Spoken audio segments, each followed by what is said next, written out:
Tell me who right here likes Mondays. We're gonna get into a little prep. I'm gonna be making a chicken coconut curry. It's gonna be like Southeast Asian, Thai inspired. And we're gonna get straight into it. It's Monday. I like to start my Mondays productive. And that way I can just gradually get less and less and less productive as the week goes on. But you gotta start that Monday strong. It seems like almost every video you guys are just gonna watch me peel carrots. But trust, carrots are delicious.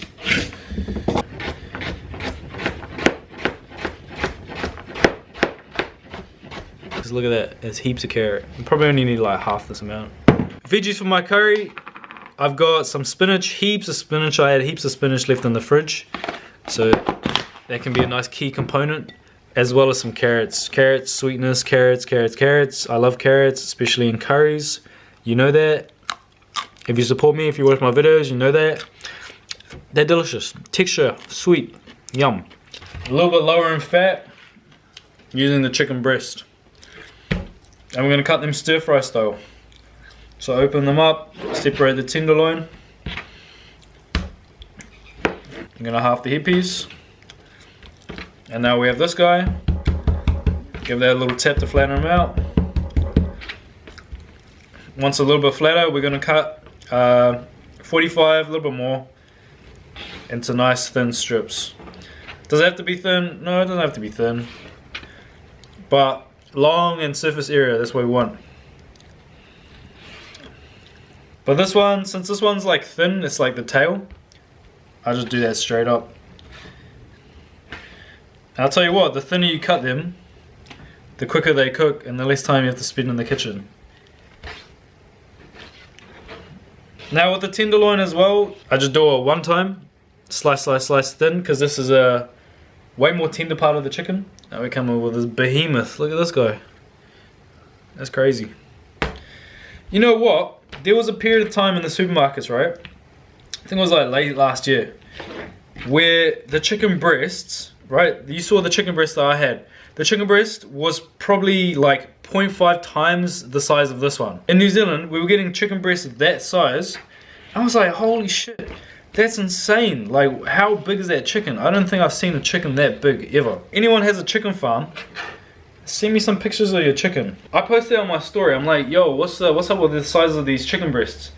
And someone, I think they own chickens or something like that, was saying, oh yeah, it's probably like the male roosters are like real big and shit. And I was like, the roosters?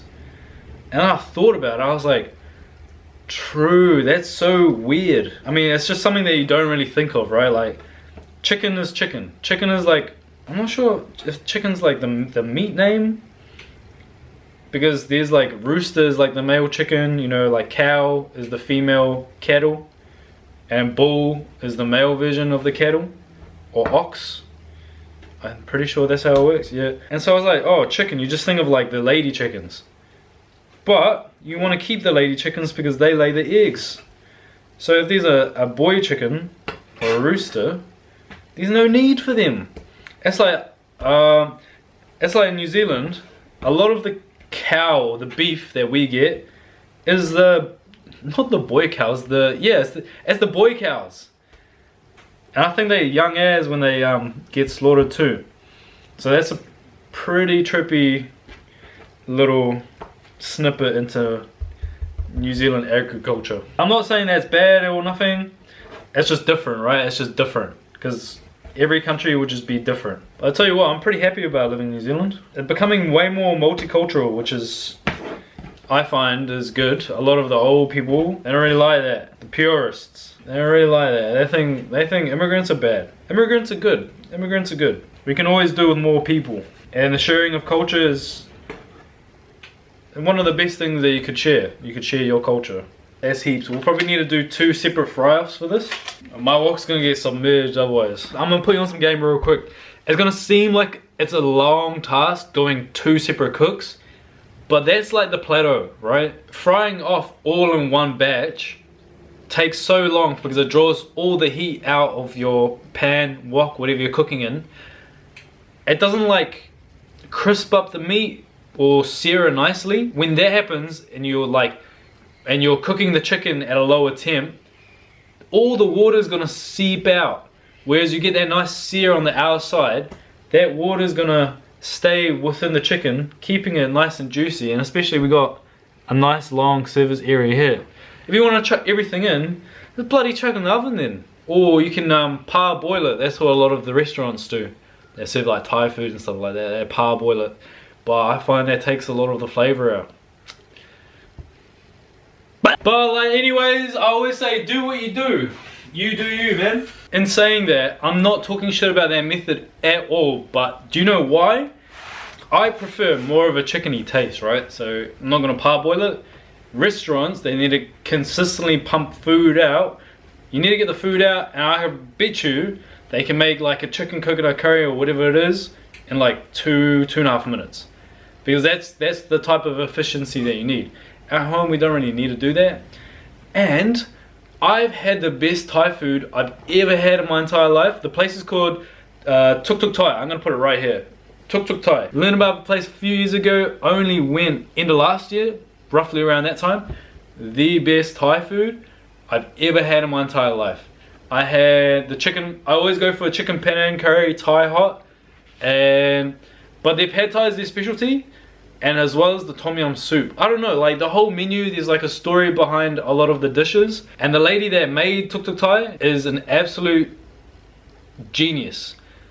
She has done everything so right. I'm not gassing her up like hard. It's one of those things, it's a hidden gem. And let's say we get a celebrity chef come over from New Zealand, he's like some big shot European guy. He comes, he goes Tuk Tuk Thai, he'll be raving about it because it's literally that good. Now with me showing you how to cook at home, that's all good and that's that, but you also got to get out there and support the businesses that need to be supported. Because it's not tough just for you and me, tough for them too. They need to make a living, they need to sustain their businesses. Next time you go out to your local joint, your favorite spot, be open to the experience the restaurant provides. Be nice to the front of house. And if you lock eyes with a chef, give them one of these. And they'll take care of you that night. 2 sticks of lemongrass. We want to give them a nice bash. And that's going to release all its essence and flavors into the curry. It smells so good. Fresh and zesty. Now pulling out my pestle and mortar. If you don't have one, I don't know, do something else. Top 3 favorite items I own. It's got some real cool design on the outside. Like someone just picked up a massive boulder and carved out a mortar. Into there I got garlic, ginger, shallot, green chili. And then to there we're gonna add a little bit of salt. The salt's gonna help break it down. Turn it into more of like a paste.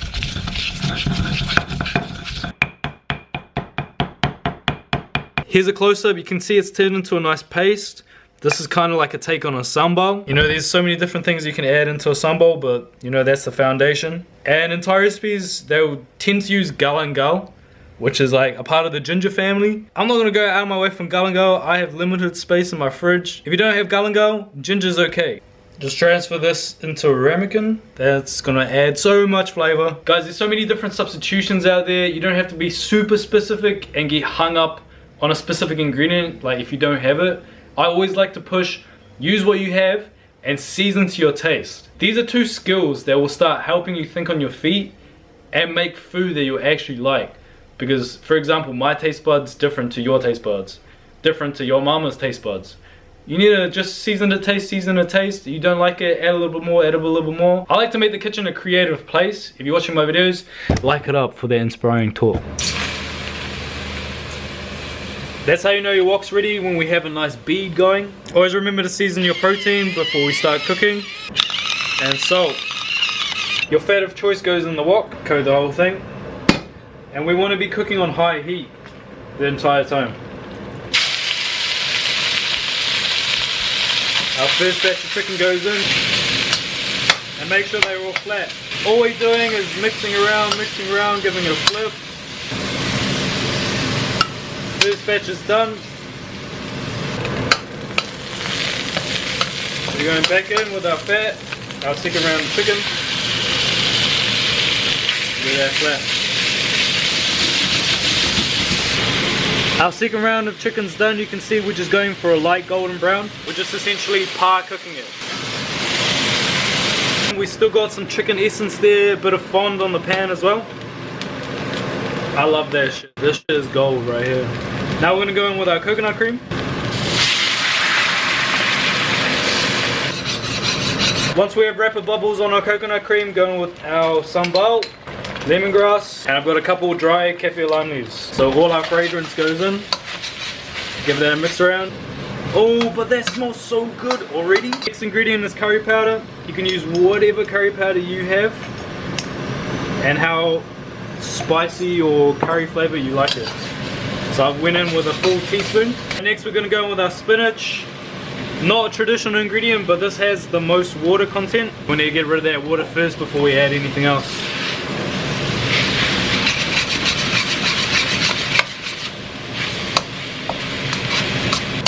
Alright, spinach wilted down. Next is our carrots. Get them mixed in. The carrots going to release their water. If you have any frozen seafood, this is the time to chuck them in. I'm using frozen fish balls with squid inside. This is my favorite fish balls ever. And Southeast Asian cuisine, they typically have an array of proteins, so that's why I love it. These are frozen too, or these were frozen, they're a little bit defrosted. And they're just going to take a little bit of time. They have water too, so chuck them in. I'm going to season it up with a little bit of chicken stock powder, coconut cream. I'm going to add the rest of our chicken in. That has a little bit of chicken juice at the bottom. Offer a little bit of liquid to thin it out. And then the last ingredient is some chopped up baby beans. Chuck them in. Get this guy mixed around. If you want your sauce thicker, you just need to reduce it. If you like it the way it is, leave it. If you like it thinner, add water. Like, that's still pretty thick to me, to be honest. I like it right here because they all coat all our rice. We got different types of protein, some different veg. Flavor bombs. I'm gonna get stuck into this right now. Enough talking. Guys, we eat with our eyes. That's why restaurants make a solid effort with presentation, anything like that. Stack your rice, chuck that there. We have a rice tower. And then your chicken curry, smoking hot, just on the side. Make sure to get some color on top. And that's it. That's all we need to do. You wanna make it a little bit more special? You put one of these little lime leaves right there, and doesn't that look incredible? Doesn't it look beautiful? Aren't you enticed? Oh, what does that taste like? Oh, maybe I should make it. Oh, maybe Matt's a wizard. Matt's a genius. How do you make it look like that? Nice little garnish on top. If you have any of these, I don't necessarily take them out. I just dish them in and then I'll just push them to the side. The lime leaf and the lemongrass. Don't need to worry about that. And since it's like still in there, it's just going to keep infusing flavor. So it's just going to get tastier. What a meal. Let's get a little bit of everything to conclude the throw together Thai inspired chicken curry.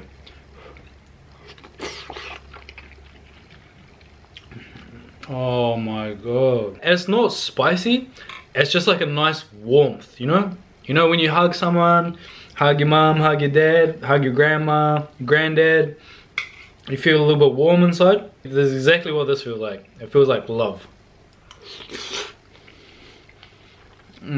Creamy, rich, delicious, sweet. Who knew Monday could be this good, eh? Spinach, less of a traditional recipe, but I needed to use it. Otherwise, it's gonna just go to waste.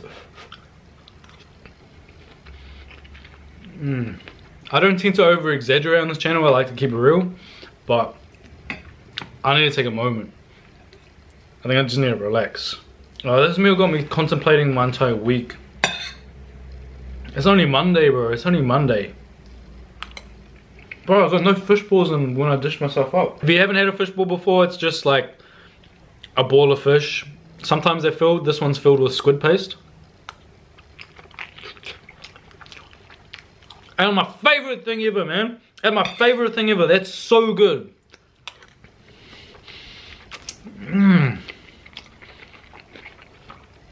Man, that's so good. That's so good. That's so good. If you haven't had fish balls before, I recommend go to your Asian grocery store. If you see the ones filled with squid, get that one. That's my favorite. This is what they look like. They're filled. They look like a bit of an egg, but it absorbs everything. If you cook it in water, it's going to absorb water. If you cook it in stock, it's going to absorb stock. It's such like a beautiful like seafood addition to like if you're having a chicken or a beef. That was my last 4 as well. So I need to go back to the Asian supermarket, all the way in the 5018, and go pick up some more. It's like, it's impossible not to get angry at this one. Because once you have everything combined together with a whole lot of rice, the creamy sauce, coconut, savory bomb, the fragrance, straight away. I'm gonna leave you right there. I need to finish the rest of this. Make sure you like, comment, share, subscribe, send it to all your friends. There's only gonna be more recipes to come. It's Monday. Enjoy yourself. Take care of yourself. There's a long week ahead. And I'll see all of you guys on the next one.